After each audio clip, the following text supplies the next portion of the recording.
Sebelumnya, Assalamualaikum warahmatullahi wabarakatuh. Kembali lagi dengan saya Herda Rahma Anugrah, peserta Latsar CPNS Mahkamah Agung Republik Indonesia tahun 2022, Angkatan 7, Kelompok 2, nomor absen 19. Di sini saya akan menyampaikan resume dari substansi modul harmonis dan substansi modul loyal.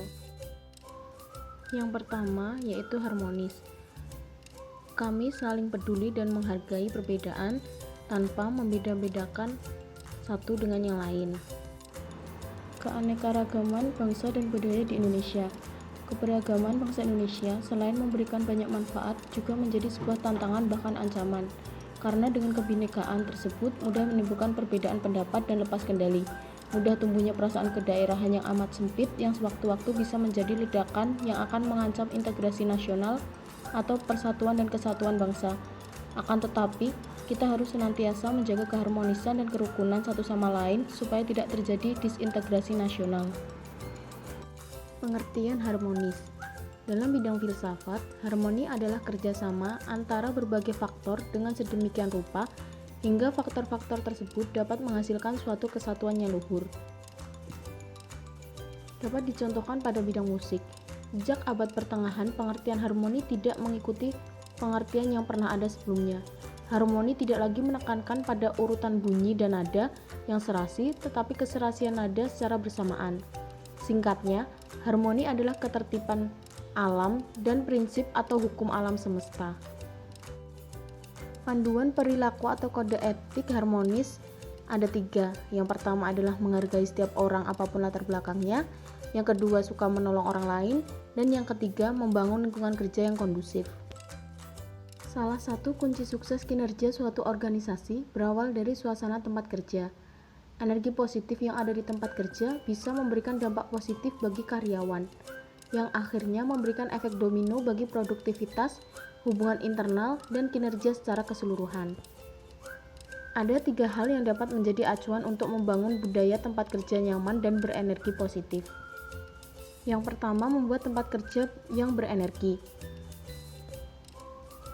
Desain ruang terbuka dapat meningkatkan komunikasi, hubungan interpersonal, dan kepuasan kerja, sekaligus optimal mengurangi terjadinya disharmonis yang disebabkan kurangnya komunikasi.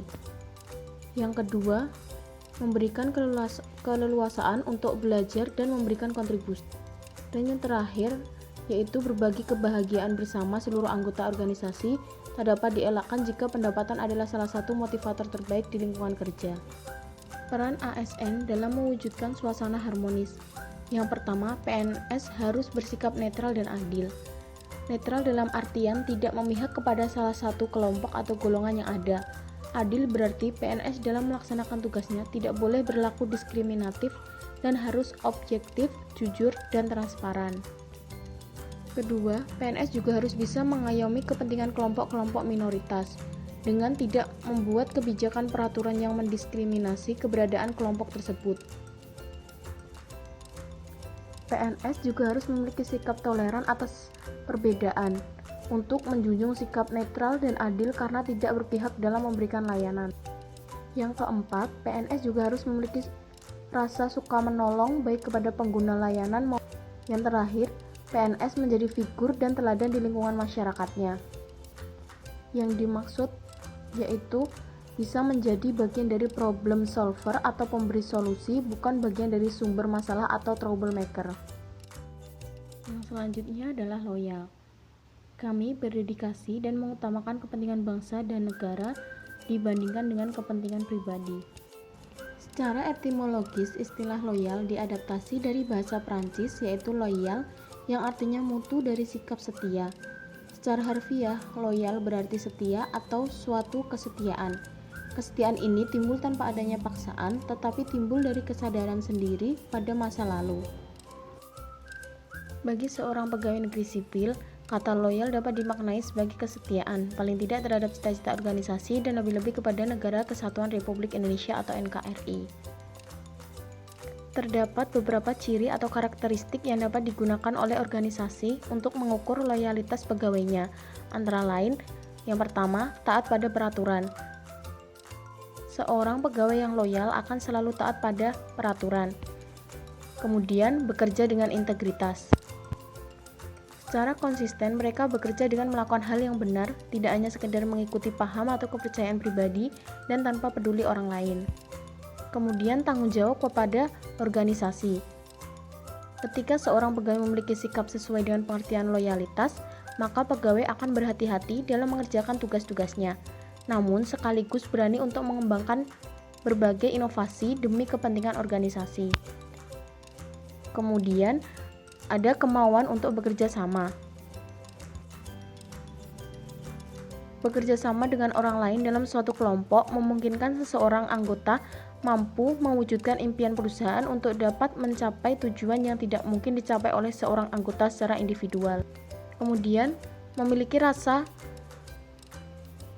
memiliki yang tinggi. Adanya rasa ikut memiliki pegawai terhadap organisasi akan membuat pegawai memiliki sikap untuk ikut menjaga dan bertanggung jawab terhadap organisasi. Kemudian ada hubungan antar pribadi. Pegawai yang memiliki loyalitas tinggi akan mempunyai hubungan antar pribadi yang baik terhadap pegawai lain dan juga terhadap pimpinannya. Selanjutnya, kesukaan terhadap pekerjaan. Seorang pegawai yang memiliki sikap sesuai dengan pengertian loyalitas akan mampu menghadapi permasalahan ini dengan bijaksana. Kemudian, memiliki keberanian mengutarakan ketidaksetujuan. Dan yang terakhir adalah menjadi teladan bagi pegawai lain. Cara menciptakan rasa loyal. Yang pertama, membangun rasa kecintaan dan memiliki. Yang kedua, meningkatkan kesejahteraan. Yang ketiga, memenuhi kebutuhan rohani. Yang keempat, memberikan kesempatan peningkatan karir.